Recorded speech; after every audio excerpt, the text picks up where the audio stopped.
Bien, estamos en la tercera y última parte de lo que es vanguardias. Vamos a comenzar con el surrealismo. Se comienza a dar en Francia en 1924 y luego se fue extendiendo, fue un movimiento mundial. Está influido sobre todo por lo que es el psicoanálisis, que en esa época se dio el nacimiento del psicoanálisis por su padre creador, que es Sigmund Freud. También tuvieron mucho que ver los escritores y artistas, ya que es un lenguaje que se dio, mejor dicho, es un movimiento que se dio en todos los lenguajes, ¿sí? Lo que estamos viendo son obras que quizás son conocidas porque fueron muy parodiadas, por ejemplo en Los Simpson, y son obras del gran maestro surrealista que es Salvador Dalí. Como su nombre lo indica, el surrealismo está sobre lo real. Entonces en sus cuadros lo que realizaban eran situaciones de ensueño, cosas irreales, cosas que muchas veces tenían que ver con lo sexual, cosas que tenían que ver con el inconsciente y cosas que quizás eran sentimientos reprimidos. Bien, como decía, en esta época se da el psicoanálisis, entonces decían que Salvador Dalí y Freud eran íntimos amigos y que por eso muchos de sus cuadros de Dalí están ligados con pensamientos de Freud. Bien, por eso tienen muchos análisis en cuanto a lo mental, o sea, ¿qué significaba? Por ejemplo, que un elefante tuviera, en vez de rostro, tuviera un instrumento musical. Bueno, los psicólogos lo pueden analizar de un modo y los artistas de otro. Bien, entonces, para dejar a modo de resumen para que nos quede bien claro, en los cuadros surrealistas nos vamos a encontrar con obras que son irreales.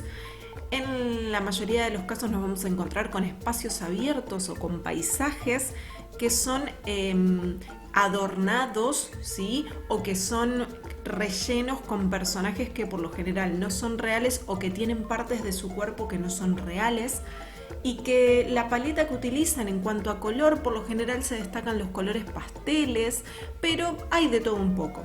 Los principales artistas, como les decía, el padre del surrealismo es Salvador Dalí, y luego tenemos otros artistas que también se destacaron como René Magritte, André Masson y Joan Miró. Bueno, llegamos a una de las últimas vanguardias. El arte pop o el pop art se dio entre la década del 50 y del 60, primero se dio en Inglaterra y luego fue llevado a Estados Unidos, donde marcó un antes y un después. Es un arte de masas, ¿ok?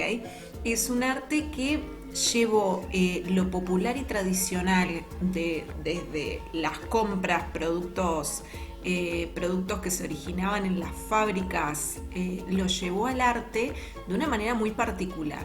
Se caracteriza este arte por el tema de la repetición, por el tema de los colores que emplea, que por lo general son colores llamativos, colores flúor, y después que empleaban elementos de la cotidianidad de la gente. Hay una de las obras muy famosas que es la lata de sopa Campbell, que la hizo Andy Warhol, y es una repetición de serigrafías, que serigrafía es una técnica de grabado, ¿sí? de estampas, donde lo único que había en esa obra de arte era repetición de latas. Lo mismo que encontraríamos en la góndola de un supermercado, de un hipermercado, porque eran muchas repeticiones, pero variaban en cuanto al color. Bien, otra de las características que vamos a encontrar es el empleo de personajes famosos, como por ejemplo la obra de Marilyn Monroe o la obra de Elvis Presley, que ambas obras fueron hechas por el gran Andy Warhol, reconocido artista pop estadounidense, y también por el empleo de los cómics.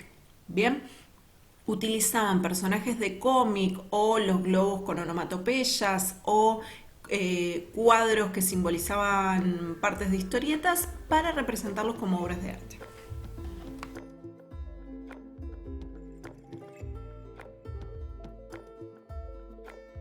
Bueno, bien, terminamos con la parte teórica de lo que es vanguardias, ¿bien? Que no fue menor.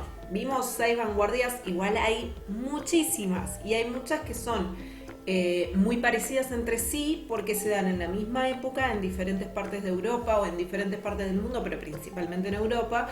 Entonces saqué por ahí las que eran más significativas y más conocidas, que quizás algunas se acordaban de que lo hayan visto conmigo años anteriores o que quizás lo conocían porque también la dan en literatura o conocen obras, pero por ahí no sabían muy bien las características. Lo importante de todo esto es que sepan reconocer las diferentes vanguardias y las diferencias que hay entre sí. Bien, hasta ahí vamos. Les voy a dejar en otro archivo que es un PDF la actividad que van a tener que realizar con el ejercicio de vanguardias. Este ejercicio que van a tener que realizar se entrega antes de las vacaciones de invierno. Por ahora no vamos a hacer más nada, más que ese ejercicio que les va a llevar un tiempito, así que esmérense. Entiendo que están todos cansados, entiendo que estamos todos ya cansados de la situación esta de encierro y de cuarentena. Vamos a meterle un poco más de fichas, que falta menos, y nos vamos a volver a encontrar tanto en la escuela como ustedes con sus seres queridos y con sus amigos. Así que bueno, les mando un fuerte abrazo a todos y que se encuentren bien en casa.